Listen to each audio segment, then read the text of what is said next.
रमन और कमर का दर्द।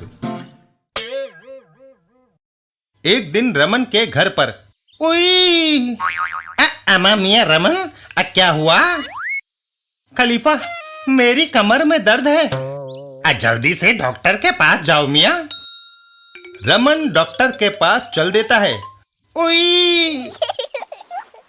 डॉक्टर के क्लिनिक पर, डॉक्टर साहब, कमर टूटी जा रही है। यह कैसे हुआ? रात को स्टेज पर रामलीला करते वक्त मुझे चोट आई। एक दृश्य में कुंभकर्ण को बाण लगा और वह गिर पड़ा। गिरा कुंभकर्ण और चोट तुम्हें आई? डॉक्टर साहब, वह मुझ पर गिरा था। है? उई!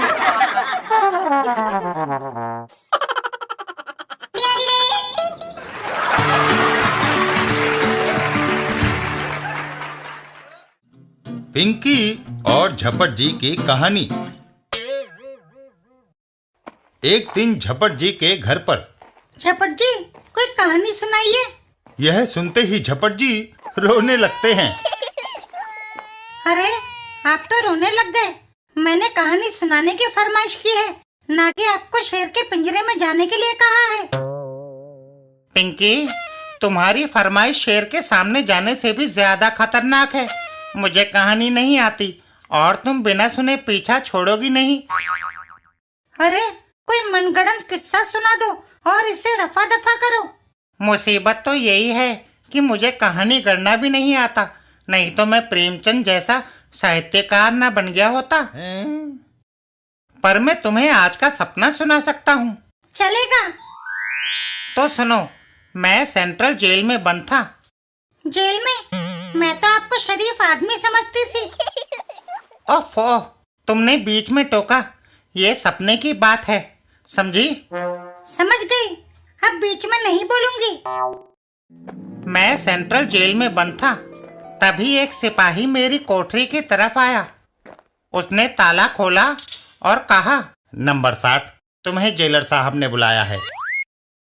मैं कांपता हुआ जेलर के कमरे की ओर बढ़ा। पता नहीं मुझसे क्या गलती हो गई है। मैं जेलर के सामने पहुंचा।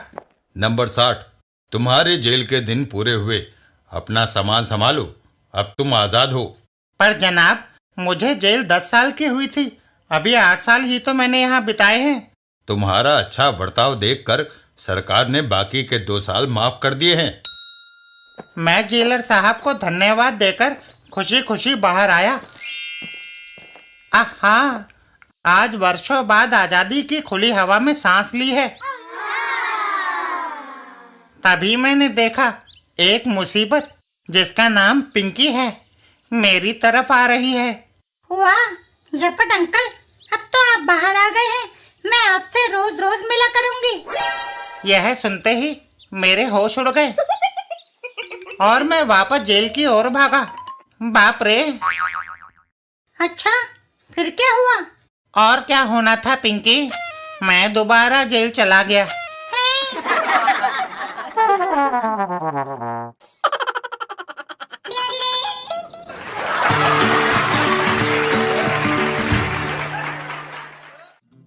बिल्लू काम की तलाश में। एक दिन बिल्लू रास्ते में कहीं जा रहा था। तभी, बिल्लू, कहाँ आवारागर्दी करते फिर रहे हो? ताऊ जी, मैं काम की तलाश में मारा मारा फिर रहा हूँ। हैं? इस उम्र में बेकारी की समस्या? क्या तुम्हारे पिताजी रिटायर हो गए हैं, जो तुम्हें छोटी उम्र में काम करने की जरूरत पड़ गई? नहीं, आजकल स्कूल की छुट्टियां हैं, खाली बैठने से अच्छा है कि काम करके कुछ जेब खर्च कमाया जाए। बिल्लू, मेरे पास एक काम है, अच्छे पैसे मिलेंगे, क्या करोगे? नेकी और पूछ पूछ। ताऊ जी बिल्लू को घर के अंदर ले आते हैं। इन कुर्सियों पर पेंट करने के लिए मैं किसी पेंटर की तलाश में हूँ। बोलो, करोगे? 5 रुपए फी कुर्सी। करूँगा। 1 घंटे बाद सारी कुर्सियाँ चमचमाती हुई ले लीजिएगा। एक समस्या है, मुझे आज पेंशन लेने जाना है।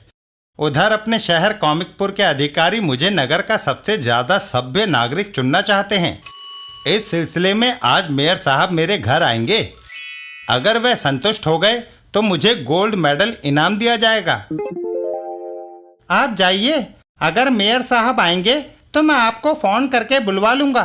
ठीक है, पेंशन ऑफिस का फोन नंबर है 340068। इतना कहकर ताऊजी चले जाते हैं। चल बेटा बिल्लू, अब काम में लग जा। कुछ देर बाद सारी कुर्सियों पर रंग हो गया। ताऊजी आकर देखेंगे तो खुश हो जाएंगे। तभी गब्दू वहां आता है। बिल्लो, मैं तुम्हें सब जगह ढूंढ रहा था। तुम घर से नाश्ता करके नहीं आए, इसलिए तुम्हारी मम्मी ने बुलाया है। ताऊजी पेंशन लेने गए हैं, शहर के मेयर ने आना है। अगर मैं चला गया तो मेयर साहब का स्वागत कौन करेगा? तुम भूखे हो, इसलिए नाश्ता करने घर जाओ। मैं यहाँ रहता हूँ। अगर मेयर साहब आए तो उनका स्वागत मैं करूँगा और ताऊजी को टेलीफोन करके बुलवा लूँगा। ठीक है, ताऊजी के पेंशन के दफ्तर का फ़ोन नंबर है 340068। मैं चलता हूँ। नंबर 340068, मुझे याद रहेगा। थोड़ी देर बाद ताऊजी यहाँ रहते हैं। हाँ, क्या आप नगर के मेयर हैं? तुमने ठीक पहचाना। स्वागत है, तशरीफ रखिए।